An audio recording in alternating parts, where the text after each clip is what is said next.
warahmatullahi wabarakatuh. Selamat kita bertemu daripada Masjid Darul Ma'mur, dan ini adalah pelajaran Tauhid atau sambungan daripada pelajaran Tauhid. Kita telah mulakan daripada Masjid Darul Ma'mur beberapa bulan dahulu, iaitu lebih tepat lagi, iaitu kita mulakan daripada 15 bulan 2 kalau tak silap saya, ataupun 15 bulan 2 atau sebelumnya, iaitu 8 bulan 2 2020. Dan daripada kelas itu kita telah sampai kepada muka 13, iaitu mengenai tentang makna pengetahuan. Jadi sebelum ini, marilah kita sama-sama membaca doa yang biasa kita baca, doa Bismillahirrahmanirrahim. Wassalatu wassalamu ala sayyidina Muhammad wa ala alihi wa sahbihi ajma'in. Allahumma arzuqna ya Rabbana fahman nabiyyin wa hifdzal mursalin wa ilhamal malaikatil muqarrabin fi afiyatin ya arhamar rahimin.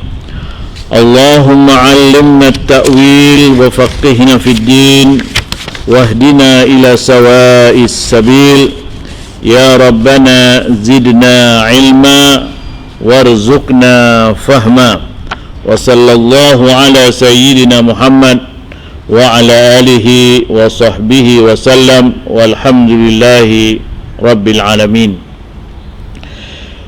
Saudara-saudara dan saudari-saudari, para pelajar-pelajar sekalian, jadi kita mulakan atau sambung daripada kitab ini, iaitu kitab Aqidatun Najin, yang telah dikarang oleh Syekh Zainul Abidin bin Muhammad Al-Fatani, mana berasal daripada Fatani, yang dikenal dengan Tuan Minal, yang mana kitab ini ditulis asalnya dalam bahasa Melayu bertulisan Jawi, tapi telah diubah ataupun dikeluarkan semula selain daripada Jawi, ialah tulisan daripada tulisan Ustazah Nur Ain bin Abu yang dipindahkan daripada Jawi kepada Rumi. Jadi dalam cetakan Rumi ini kita mulakan muka 13, iaitu mengenai makna pengetahuan. Jadi pengarang mengatakan, bermula makna pengetahuan itu ialah mendapat akan sesuatu yang berbetulan dengan hakikatnya. Artinya pengetahuan ialah sesuatu yang kita dapati mengikut hakikatnya, mengikut yang sebenarnya. Misalan, kalau kita nak tahu apa itu binatang singa, artinya kita nampak singa benar-benar, atau kita nampak gambarnya, kemudian kita tahu rupa singa itu, maka kita boleh katakan itu adalah singa. Kalau dahulunya kita tak tahu tentang makna singa tadi ataupun perkataan singa, jadi dengan kita menemuinya ataupun melihatnya dengan rupanya itu, itulah yang dikatakan singa, maka binatang singa itu kita tahu. Itulah satu pengetahuan daripada kita.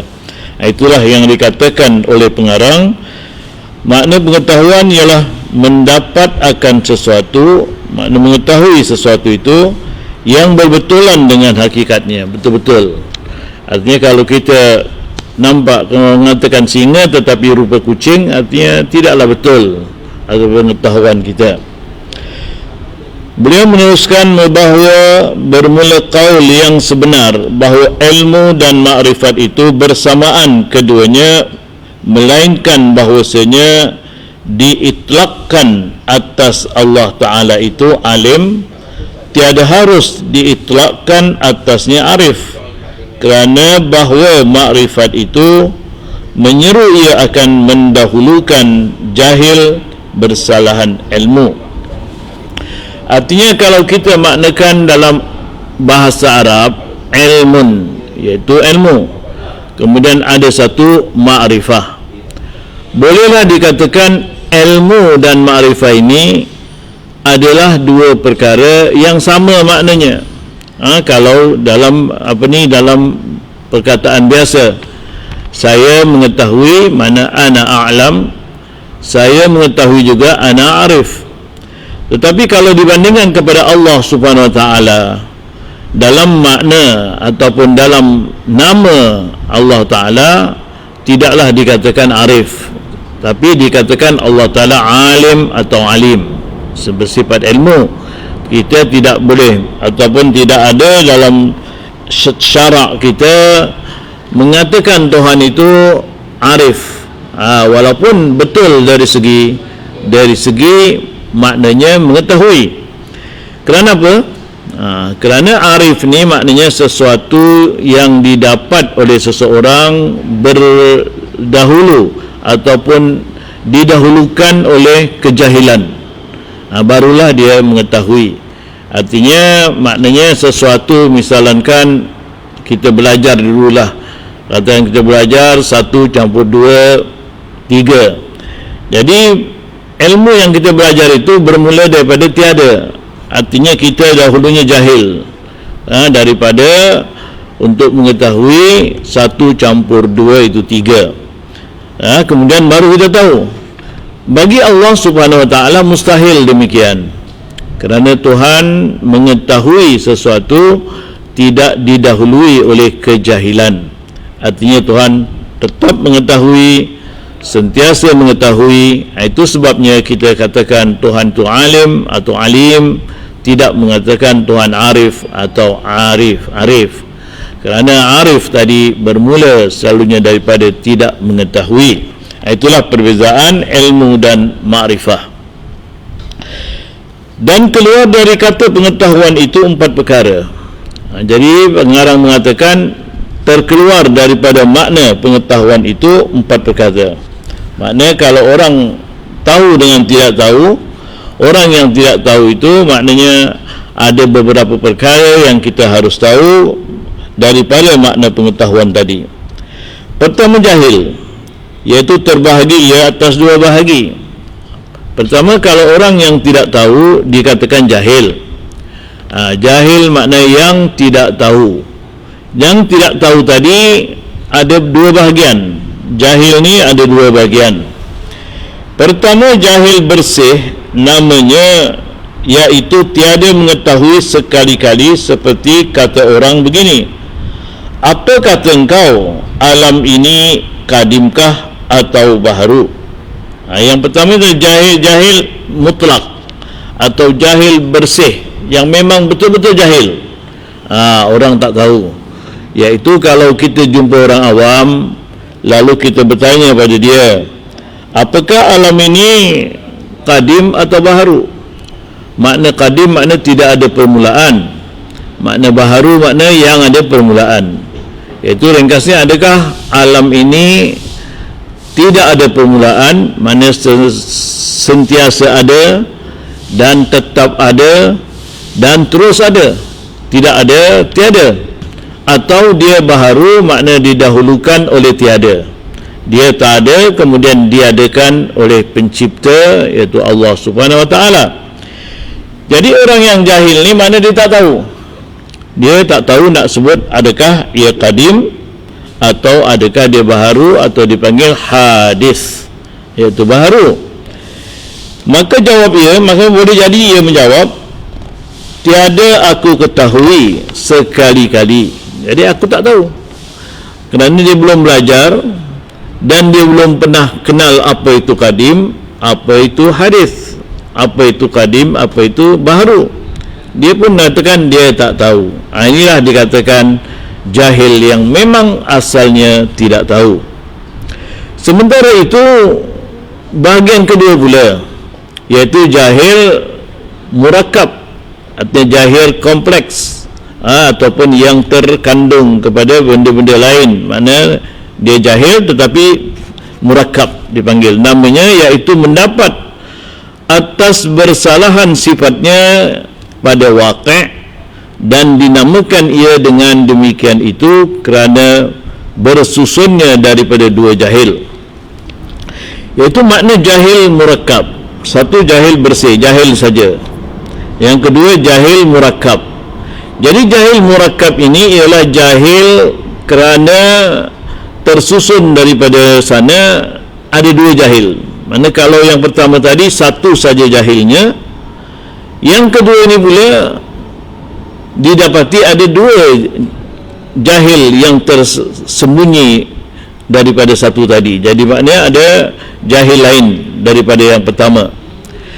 Jadi yang pertama tadi dia jahil empunyanya dengan barang yang pada waqi'. Mana ia jahil pada benda yang memang pasti berlaku. Itu waqi'. Waqi' mana yang berlaku.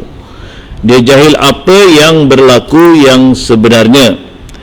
Kedua, jahilnya dengan bahawasanya dirinya jahil kerana sangkanya bahawasanya ia yang mengetahui seperti i'tiqad falsafah bahawa alam ini qadim.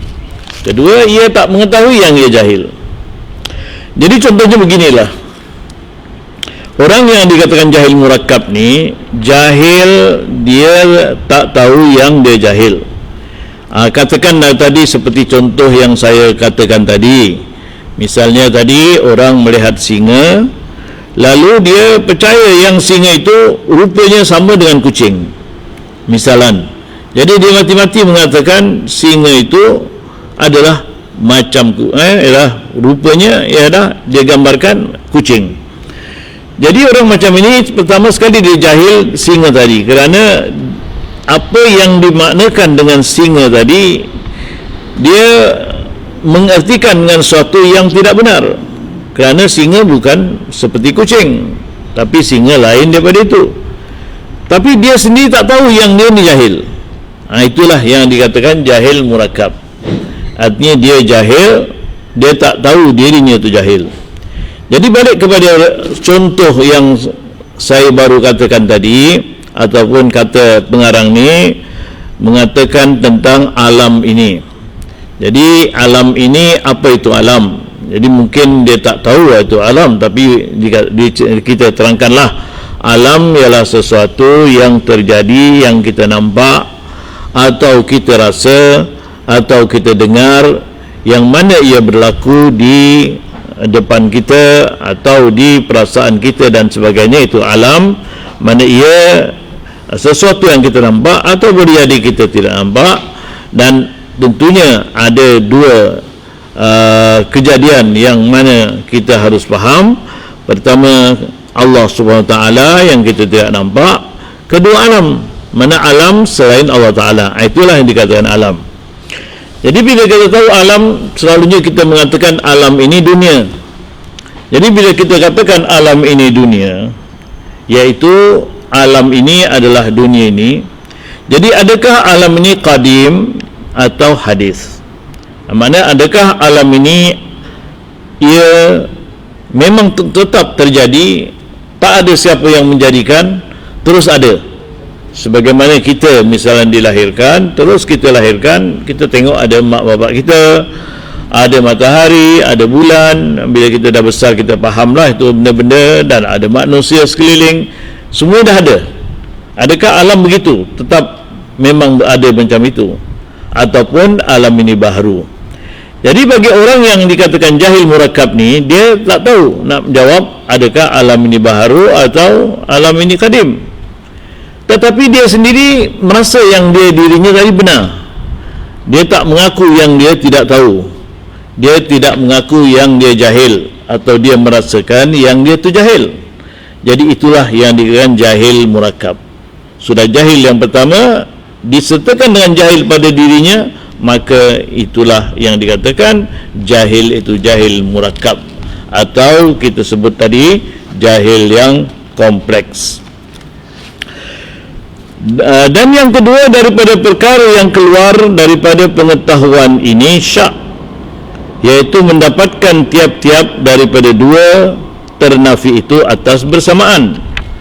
Jadi kalau kita katakan ilmu, maknanya ilmu mesti mengetahui, yang mana jahil terkeluar. Kalau orang jahil tidak mengetahui, yang mana kita katakan tadi, jahil tadi ada dua bahagian.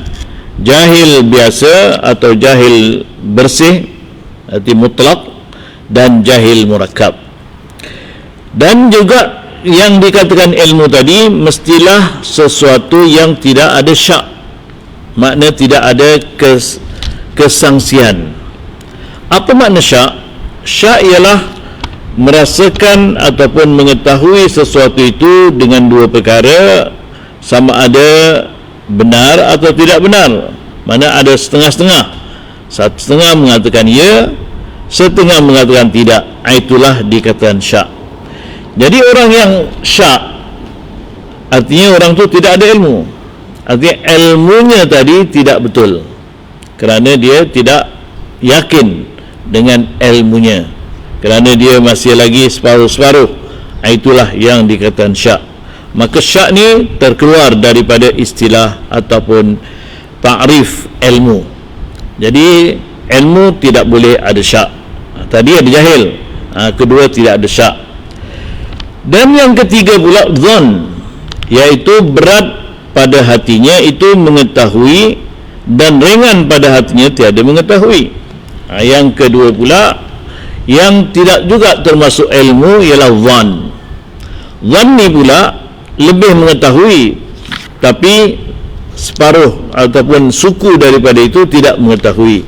Artinya dalam perkara 3/4 dia mengetahui, sementara 1/4 dia tidak mengetahui. Itu zan. Katakanlah seseorang melihat duduk di mana, di tepi laut, kemudian dia melihat akan matahari condong ke barat ataupun waktu matahari terbit. Dia nampaklah datar laut tadi. Kat laut tadi dia nampak bahawasanya matahari tadi masuk ketika turun, atau dia waktu ketika matahari naik, nampak separuh kemudian naik. Jadi daripada dataran itu dia nampak bahawasanya dunia ini rata. Artinya ada terus gitu, ada masalah macam turun ke bawah.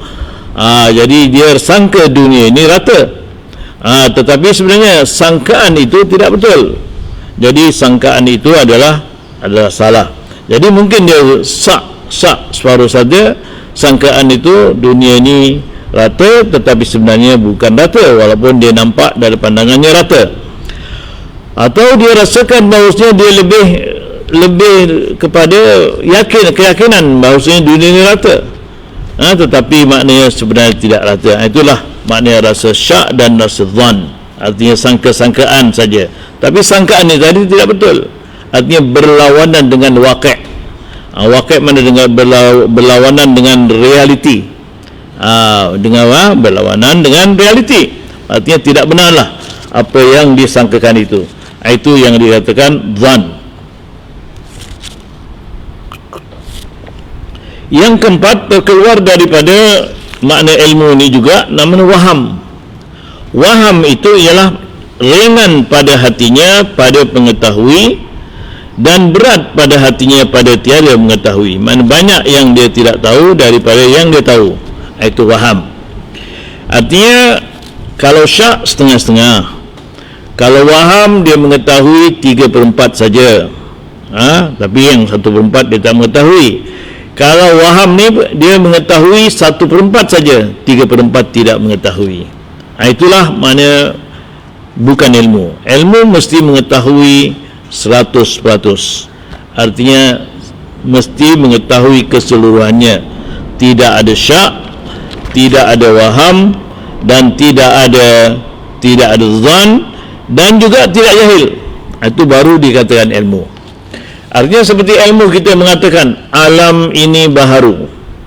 Jadi kita rasa bahawasanya alam ini baharu dengan keyakinan sebenar-benarnya alam ini baharu.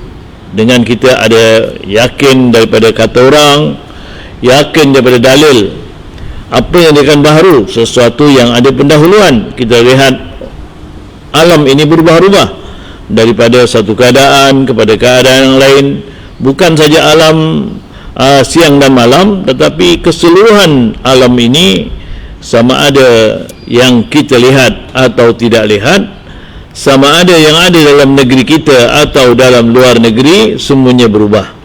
Jadi kerana berubah tadi dikatakan alam ini baharu, itu kita yakin. Tapi kalau kita tidak yakin, kita tidak tahu alam ini baharu atau tidak, kerana kita tidak pandai ataupun otak kita tidak berfikir apa yang dikatakan baharu, itu dikatakan jahil. Jadi bila kita jahil ni dia tentang alam baharu ni, artinya kita adalah jahil, memang betul jahil, tidak mengetahui apa-apa.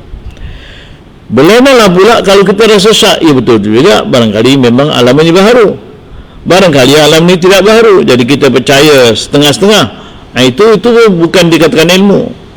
Itu selain daripada jahil tadi, itu tidak dikatakan ilmu kerana dia syak, kerana dia separuh-separuh mengatakan alam ini baharu dan separuh mengatakan alam ini tidak baharu. Dan kalau dia merasakan bahawasanya lebih condong kepada alam ini baharu, tetapi dia tidak yakin, masih lagi ragu-ragu, walaupun dalam hatinya lebih berat mengatakan alam ini baharu, maka dia juga bukan dikatakan berilmu tentang alam ini, kerana dia masih lagi zan. Itu zan, maknanya lebih berat kepada keyakinan, tetapi ada sedikit daripada keraguan. Itu dipanggil zan. Ataupun dia terus mengatakan bahawasanya alam ini baharu, tapi dia tidak percaya sangat, terus tak percaya, dia hanya lebih percaya alam ini tidak baharu.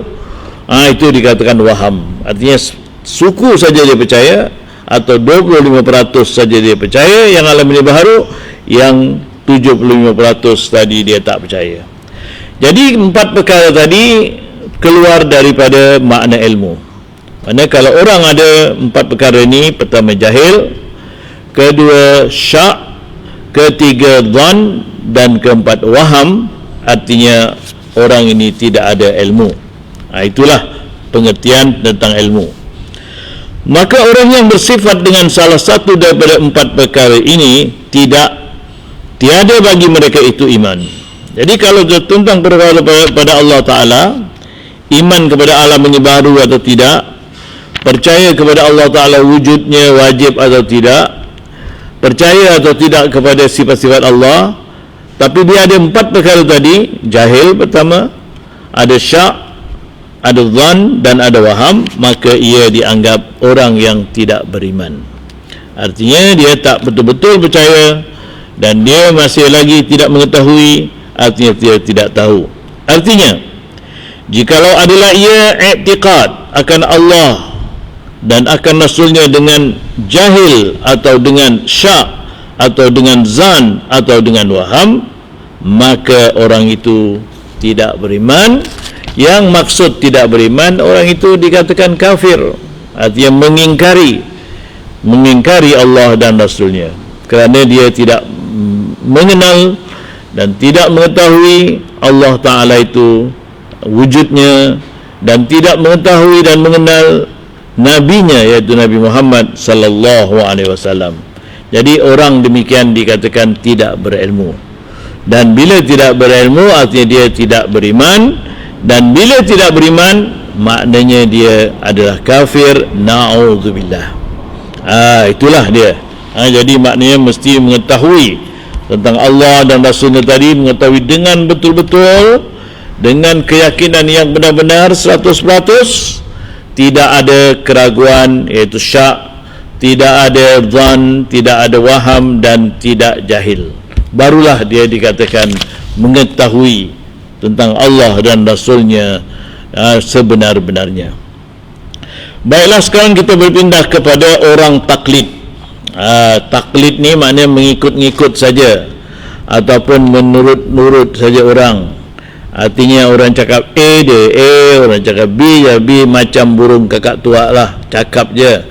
Cakap dari segi cakap lah, kerana burung tadi dia tak buat apa-apa, cuma cakap aja yang dan diikut, tapi dia tak ikut perbuatan orang kan.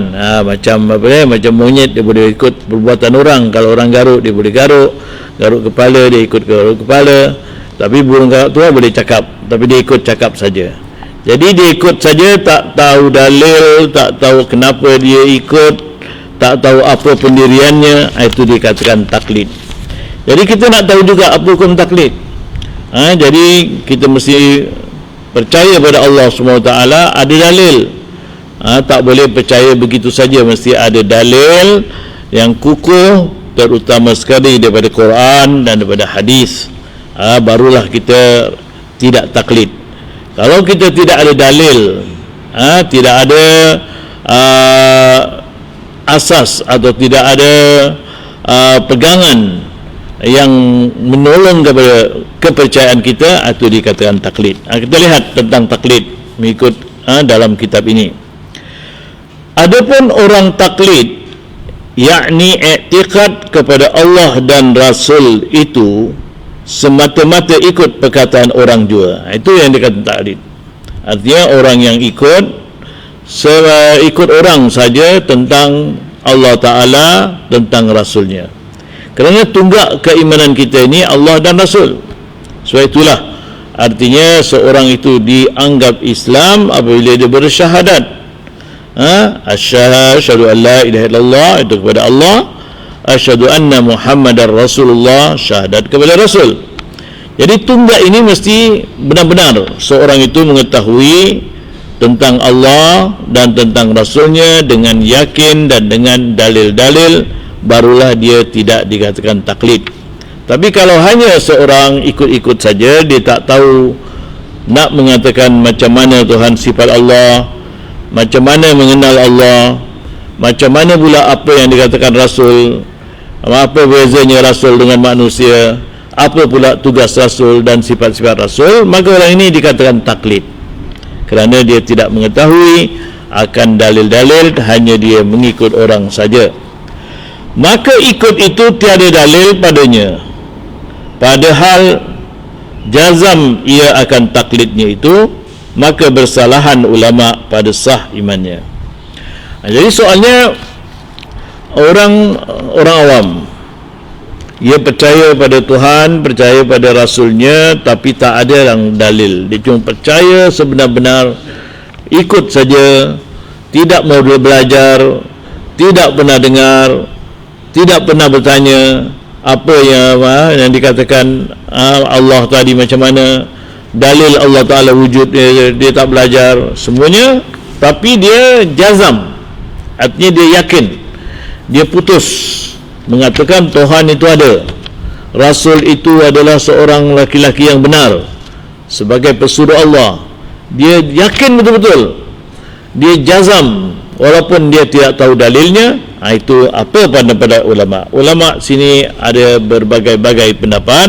Ada mengatakan imannya itu boleh, ada mengatakan iman dia tidak boleh.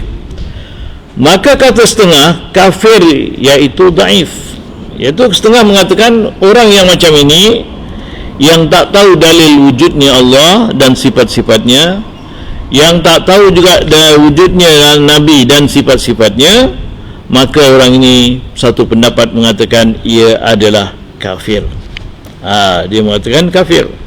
Tapi walau macam mana pun, kata ahli sunnah wal jamaah, pendapat ini daif. Daif kerana dia mungkin tidak tahu, mungkin dia belum belajar, mungkin dia baru mengenal Tuhan, mungkin dia baru masuk Islam. Jadi ada pendapat mengatakan tak boleh kita katakan kafir. Yang mengatakan kafir, hukum itu adalah dhaif. Dan kata setengah mukmin, iaitu yang muktamad.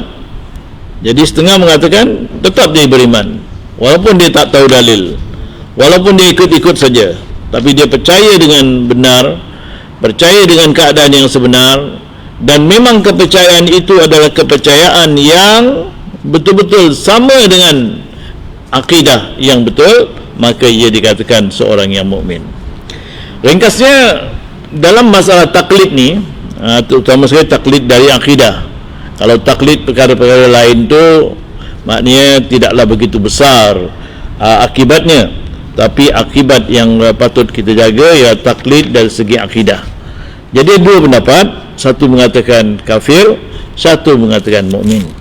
Jadi sebagian mengatakan kafir tadi bolehlah kita tolak kerana itu adalah dhaif, kerana kita tahu ada orang bukan kerana dia tak tak akan tahu, tapi kerana mungkin dia tak ada kesempatan nak belajar, tak ada kesempatan untuk mempelajari atau bertanya pada orang dan sebagainya, maka kita tidak boleh katakan dia kafir. Mungkin dia boleh dikatakan dia masih mukmin.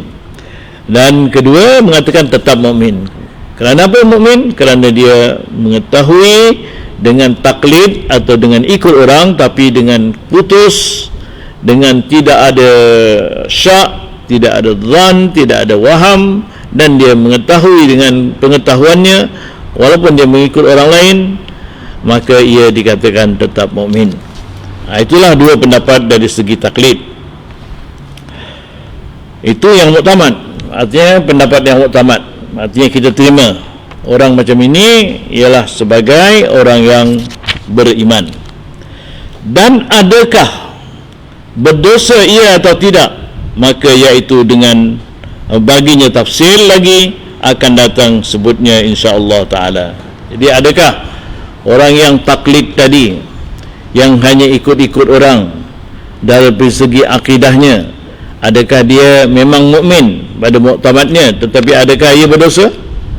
Berdosa atau tidak berdosa?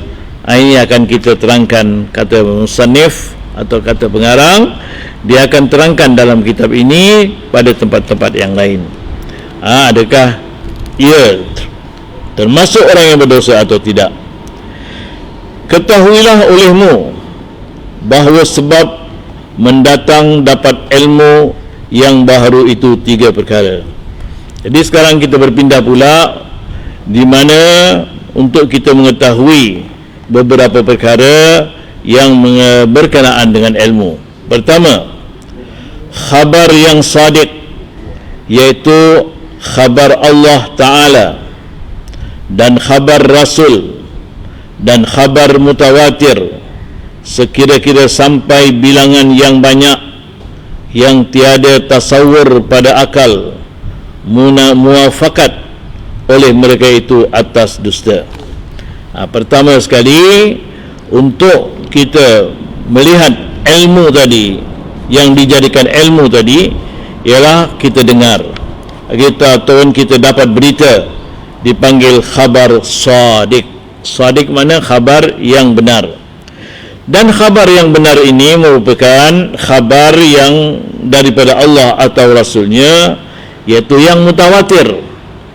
Mutawatir maknanya khabar yang mana bilangan orang yang mengkhabarkan tadi ramai, yang mana kerana ramainya tadi dan kita anggap mustahil mereka itu berbohong, kerana semuanya mengatakan satu perkara yang ramai.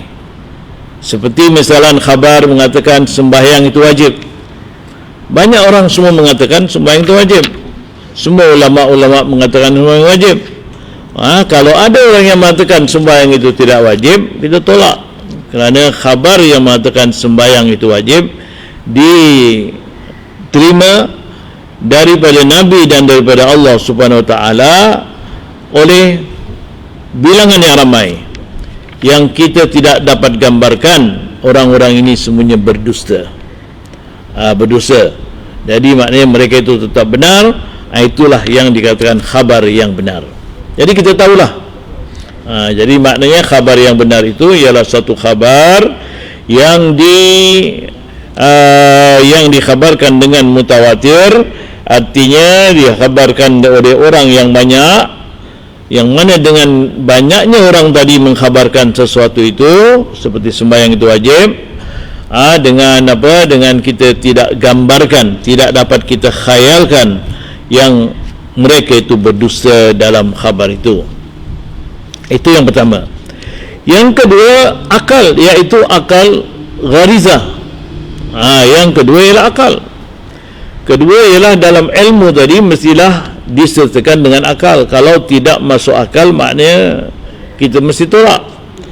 Misalan, kalau kita tengok angka 1 dan angka 2, mana lebih besar, angka 2 dengan 1? Mana lebih banyak? Jadi kalau ada orang mengatakan 2 lebih banyak daripada 1, betul, kerana akal mengatakan memang betul. Bila ada, katakan ada satu orang dengan dua orang lebih banyak daripada satu. Ataupun katakanlah kita Masjid Makmur ni, Darul Makmur. Kalau orang mengatakan tiang Darul Makmur lebih kecil daripada Masjid Makmur, itu betul. Kerana tiang sebahagian daripada Masjid Makmur. Jadi pada akal kalau dikatakan itu betul. Jadi itu mesti gunakan akal. Jadi akal ni satu daripada menolong kita mengetahui. Kerana kalau tak ada akal, kita tidak boleh menilai mana benda benar atau tidak. Jadi kalau ada orang mengatakan pula sebaliknya, tiang Masjid Makmur lebih besar daripada masjid, itu bohong.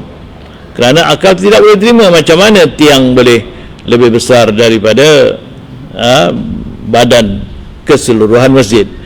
Kalau kita balik pada manusia, kita katakan hidung orang itu lebih besar daripada diri dia, tak betul. Tapi kalau dikatakan hidung itu sebahagian daripada dirinya atau lebih kecil daripada dirinya, barulah betul. Ini gunakan akal. Gunakan akal. Jadi kalau sekiranya berlawanan dengan akal, juga kita harus tolak, kerana itu bukan ilmu yang sebenar.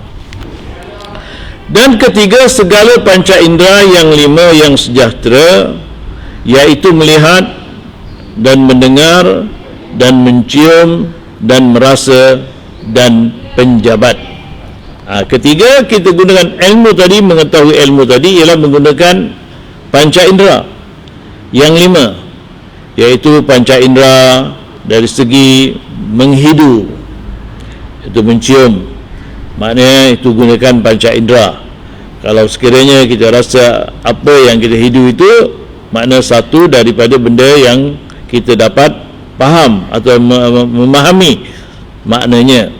Begitu juga suatu yang kita dengar, yang mana kita dengar suara, kita melihat dengan mata yang Allah Ta'ala beri kepada kita dengan mata. Kemudian sesuatu yang kita rasa dengan lidah, dan kita rasa ataupun sentuh dengan memegang.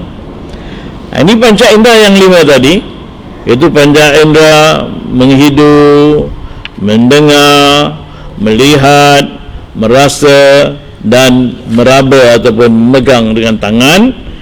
Semuanya ini adalah menolong kepada ilmu. Kerana kalau kita tidak ada perasaan rasa ini, kita tidak tahu. Sebagaimana makna kalau kita lihat seorang orang buta, kerana dia buta, tak ada penglihatan, jadi dia mengetahui, mengenal sesuatu itu dengan yang dia rasa ataupun yang dia faham dengan rasa saja, dengan memegang saja. Jadi orang buta boleh pegang gajah tadi, ialah pegang kakinya, dia rasa gajah itulah tiangnya. Tiang gajah ialah tiang. Dia pegang gajah dengan badannya, dia rasa gajah itu tembok misalnya. Dia pegang gajah dengan dengan belalainya, dia anggap gajah itu tali. Begitulah seterusnya. Kenapa? Kerana dia buta. Jadi maknanya panca indera ni mesti selamat.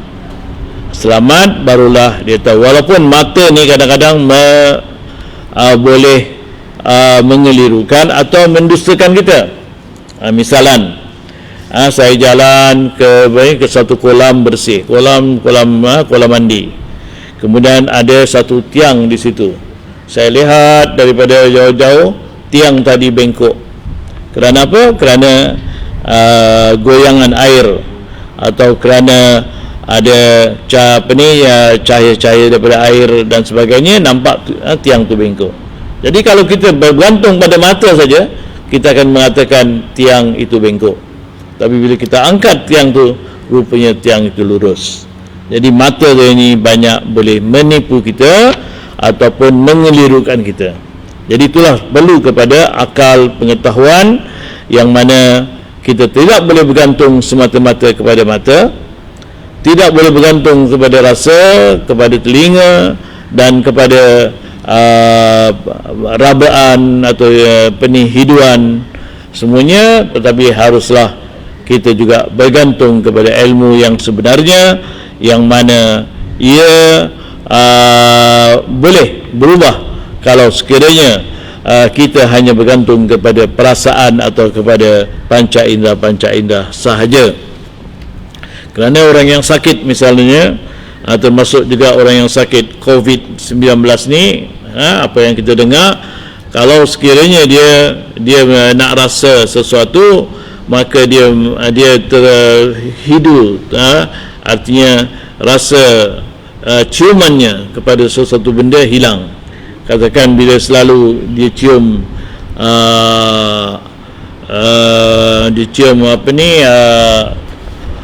limau misalnya, dia tahu rasa ciuman limau bau limau, tetapi bila ciuman tadi rasanya hilang ataupun ciumannya tadi tak dapat rasa bau limau tadi, itulah tandanya dia kehilangan panca inderanya. Itulah maknanya mesti orang ada ilmu tadi selamat daripada panca indera tadi, semuanya selamat, tidak ada apa-apa kerosakan. Maka penglihat itu kuat yang dihantar oleh mata. Maknanya melihat daripada mata, maka mendapat dengan dia daripada segala apa dan warna, segala rupa dan warna dan lainnya daripada segala perkara yang dapat dilihat dengan syarat wasitah cahaya.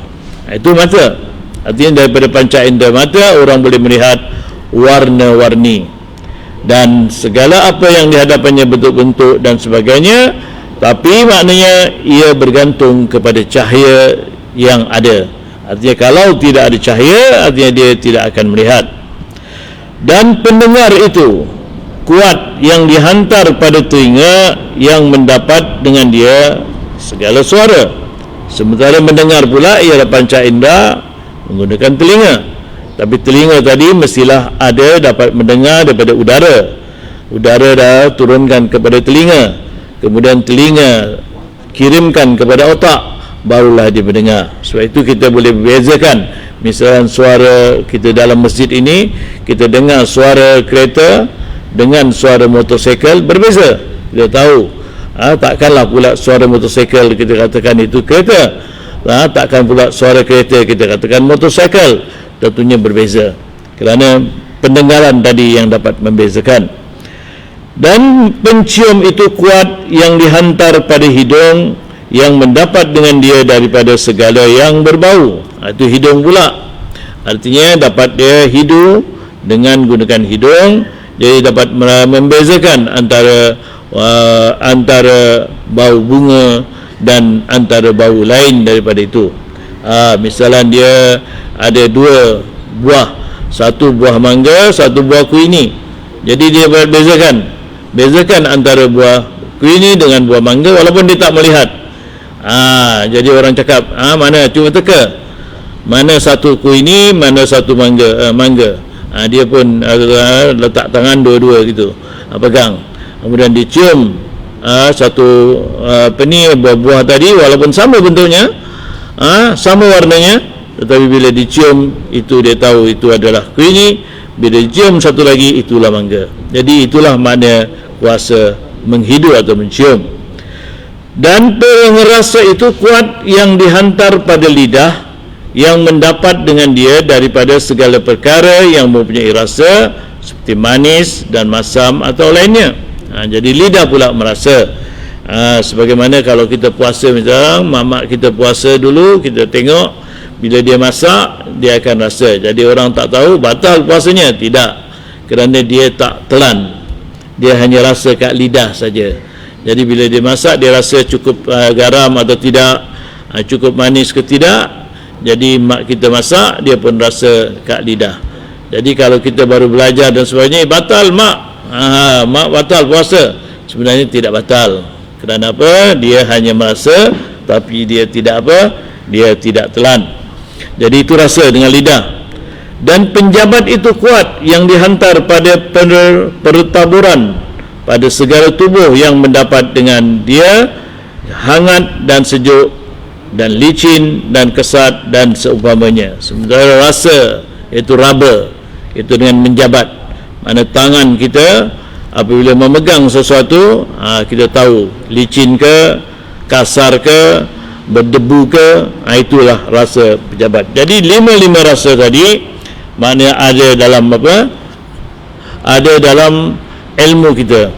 Artinya ilmu tidak lari daripada nak mengetahui ilmu tadi yang sebenar, ialah dengan selamatnya panca indera tadi. Selamat tu maknanya sejahtera, artinya tidak aib, tidak sakit dan tidak sebagainya. Kerana ini boleh berubah. Jadi kalau mata kita rabun, kita akan tengok lain, akan tengok benda yang lain. Misalnya kita nampak sana lembaga, kita boleh jadi, kita sangka barangkali lembaga tadi orang-orang ataupun haiwan, kita tak nampak dari jauh, itu mata. Tapi bila kita dekat, barulah kita tahu lembaga itu manusia atau bukan manusia. Dia rasa, kita boleh rasa adakah cair dan sebagainya, apa benda yang cair tadi. Jadi semua itu adalah dengan apa? Dengan raba, dan juga dengan rasa manis atau tidak, ialah dengan lidah. Itulah maknanya mesti ilmu tadi disertakan dengan panca indera yang selamat. Tetapi telah maklumlah ilmu yang boleh mengenal akan Allah Ta'ala dan Rasul itu tiada ia dengan panca indera yang 5 itu, maka yang mendapat itu ada kalinya dengan syarak atau dengan akal yang sahih. Jadi kalau kita balik kepada mengetahui nak kenal Allah dan Rasulnya, kita tidak bergantung dengan panca indera itu, tetapi kita bergantung dengan siapa? Mana kita tidak hanya bergantung dengan apa yang kita lihat, tidak bergantung kepada atau tidak kita berpegang kepada yang kita dengar, yang kita rasa, yang kita raba, yang kita cium. Tidak. Kerana pengetahuan kepada Allah dan Rasulnya tadi ialah daripada syarak. Artinya nak mengetahui Allah dan Rasulnya, balik kepada syarak atau balik kepada Quran dan Sunnah. Artinya mesti kita berpegang pada Quran dan Sunnah, bukan bergantung pada akal saja, bukan bergantung kepada perasaan saja. Jadi itu semuanya tidak dapat menolong atau tidak jadi pegangan kepada kita. Untuk mengenal Allah dan Rasulnya, mestilah berpegang kepada syarak. Artinya bukan kepada benda-benda gharizah ataupun benda tabiat, iaitu tabiat semula jadi. Kerana benda macam itu semuanya tidak dapat menolong untuk mengetahui Allah dan Rasulnya. Bermula ilmu yang hasil dengan suatu daripada 3 perkara itu, ada kalanya tasawur dan ada kalanya tasdik. Jadi apa-apa ilmu yang berhasil daripada 3 perkara tadi, iaitu perkara khabar yang sadik, mana khabar yang benar. Kedua ialah dengan akal. Ketiga ialah dengan panca indera. Maka semuanya itu bergantung kepada 2 perkara. Pertama tasawur, kedua tasdik. Makna tasawur ni makna gambaran. Artinya kita menggambarkan sesuatu, sesuatu yang kita gambar itu benar atau tidak benar. Bila kita gambarkan, katakan saya gambarkan jiraf, binatang jiraf, iaitu kita tahu gambarkan apa? Gambarkan lehernya panjang, lehernya tinggi, itu saya gambarkan. Jadi bila kita lihat betul-betul jiraf itu, iaitu benda binatang ini, maka itulah yang dikatakan tasawur kita, tasawur yang dengan tasdik. Artinya kita gambarkan begitu, lehernya panjang, itulah dia jiraf. Kemudian bila kita lihat benar-benar, itu tasdik, benarlah macam itu. Itu dikatakan tasawur dan tasdik. Artinya apa yang kita gambarkan dibenarkan dengan apa yang kita gambarkan. Ini yang berlaku pada segala-galanya lah. Artinya bila kita katakan apa itu telefon bimbit, kalau mungkin 60-an dulu telefon bimbit ni tak ada. Jadi kalau kita cakap pada mak bapak kita zaman dulu, datuk nenek kita, apa itu telefon bimbit, mereka pun tak tahu apa yang dikatakan telefon bimbit. Kerana apa? Benda itu belum ada. Jadi mereka hanya kalau kita umpamanya hidup pada zaman itu, kita katakan, kita gambarkan gini-gini, dia orang pun tak tahu. Mereka tak tahu apa yang dikatakan telefon bimbit. Mereka yang tahu telefon biasa, yang di pusing-pusing tu nombor dia macam zaman dahulu tu. Tapi bila sekarang ini kita gambarkan telefon bimbit ialah telefon yang dibawa oleh manusia, dan daripada situ boleh berhubung dan sebagainya, dan betul dia nampak, itulah tasdiknya. Maksudnya itulah yang sebenarnya yang dikatakan telefon bimbit. Begitulah seterusnya. Kapal terbang. Kalau zaman dulu orang tak pernah tengok kapal terbang, sampaikan dalam tahun-tahun 30-an ke 20-an, orang rasa bila dia tengok kapal terbang macam jakun. Macam burung terbang, kata burung besar terbang. Jadi kita tak tahu yang itu kapal terbang. Tapi bila sekiranya sudah digambarkan kapal terbang itu kapal terbang dan nampak benar-benar, itulah dikatakan tasawur dan tasdik. Jadi ilmu begitulah, tasawur dulu, kemudian tasdiknya. Misalnya contoh, kita tasawurkan gambar singa tadi, kita tahu gambarnya, kita gambarkan, kemudian kita tengok betul-betul singa itu singa. Jadi macam orang yang kita sudah keluar daripada Masjid Makmur misalnya, dan kita tasawurkan Masjid Makmur. Bila kita sampai kita tahu ini Masjid Makmur, bukan Masjid Ghufran, dan bukan juga masjid lain-lain lah. Tapi ini adalah Masjid Darul Makmur. Sebab kita tasawurkan dan kita tasdikkan, mana benar-benar, yang mana tasawur tadi bersamaan dengan tasdiknya. Maka arti tasawur itu mendapat akan suatu serta tiada dapat memutuskan hukumnya, hukum pengenalan itu dengan nafi atau isbat, seperti kita tasawurkan makna alam itu tiap-tiap yang mawjud yang lain daripada Allah. Jadi itu tasawur. Makna kalau bila tasawur, makna hukum belum lagi mengatakan isbat ataupun nafi. Artinya kita tasawurkan, katakan matahari. Kita sekarang kita dalam masjid tak nampak matahari, tapi kita tasawurkan apa itu matahari. Matahari kita gambarkan. Kita gambarkan kerana kita tak nampak. Kita berada dalam masjid, tak nampak matahari, tapi kita dapat tasawurkan apa itu matahari. Jadi bila kita gambarkan tasawur tadi dan kita tunjukkan betul itulah matahari yang keluarkan cahaya, yang keluarkan panas, yang mana dia sentiasa terbit pada setiap hari daripada timur ke barat, dan dia mengelilingi dunia ini, dan kita nampak betul-betul, barulah kita tasdikkan mana itulah benar-benar yang kita tasawurkan. Mana tasawur kita dapat nafikan matahari ialah yang memberi cahaya kepada alam ini. Matahari adalah terbit daripada timur dan turun ke barat, itulah matahari. Itulah makna hukum. Hukum. Katakan kata singa tadi. Singa ialah satu haiwan. Kemudian singa ialah haiwan yang ganas, artinya menerkam pada orang, menerkam pada binatang. Ganas tu maknanya. Bila betul banyak tasawur kita tu, itulah yang dikatakan tasdiknya. Barulah kita hukumkan. Itu tasdik. Sebab itu kata pengarang, dan erti tasdik itu mengetahui akan sesuatu serta boleh memutuskan hukum pengenalan itu dengan nafi atau isbat. Nafi makna menafikan, isbat menetapkan. Seperti kita ketahui, ketahui qidam bagi Allah, maka kita hukum sabit qidam baginya dan nafi daripadanya baharu. Seperti mana Allah SWT. Bila kita gambarkan Allah Ta'ala, siapa Allah Ta'ala? Allah Ta'ala ialah pencipta alam ini.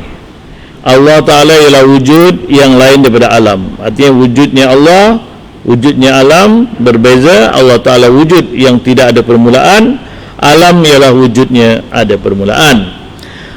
Jadi kita pun mengatakan Allah itu qadim, alam itu hadis. Kerana hadis mana ada permulaan atau baharu, alam itu baharu, Allah itu qadim. Jadi untuk menghukumkan Allah itu qadim dan Allah itu hadis, perlu kepada akal, perlu kepada pemikiran, perlu juga kepada nas yang didatangkan daripada Quran dan hadis. Itu barulah kita dapat hukum yang Allah itu qadim. Kalau tidak, kita hanya gambarkan Allah saja atau alam saja. Itulah hari ini insya-Allah saya tamatkanlah pelajaran kita pada hari ini, itu kita tamat kepada muka 15 daripada kitab kita ini. Dan mudah-mudahan insya-Allah kita akan bertemu di lain masa lagi. Jadi sama-samalah kita baca doa sebagai doa penutup. Rabbana anfa'na bima 'allamtana, Rabbi 'allimna alladhi yanfa'una, Rabbi faqihna wa faqih ahlana wa qarabatin lana fi dinina ma'a ahli al-qutri untha wa dhakar. Rabbi waffiqna wa waffiqhum lima tartadi qawlan wa fi'lan karama warzuqil kulla halalan daima wa akhilla atqiya'a ulama nahdha bil khairi wa nukfa kulla syarr. Rabbana aslih lana kulla syu'un wa aqirra birridha minka al-uyun waqdi 'anna rabbana kulla ad-duyun qabla an ta'tiyana rusulul manun waghfir wastur anta akramu man satar. Allahumma hdina bihudak waj'alna mimman yusari'u fi ridhak wa la tuwallina waliyan siwak wa la taj'alna mimman khalafa amraka wa 'asak wa hasbunallahu wa ni'mal wakil ni'mal maula wa ni'man nasir wa la hawla wa la quwwata illa billahil aliyyil azim wa sallallahu ala sayyidina Muhammad wa ala alihi wa sahbihi wa sallam walhamdulillahi rabbil alamin. InsyaAllah kalau dipanjangkan umur dan diizinkan oleh Allah Ta'ala, kita akan bertemu di lain masa. Dan sama-sama kita membaca doa, iaitu doa kafarah majlis. Subhanakallahumma wa bihamdika ashhadu an la ilaha illa anta astaghfiruka wa atubu ilaik. Bismillahirrahmanirrahim. Wal 'asri innal insana lafi khusrin illa alladhina amanu wa 'amilus salihati wa tawassaw bil haqqi wa tawassaw bis sabr. Hingga bertemu lagi. Assalamualaikum warahmatullahi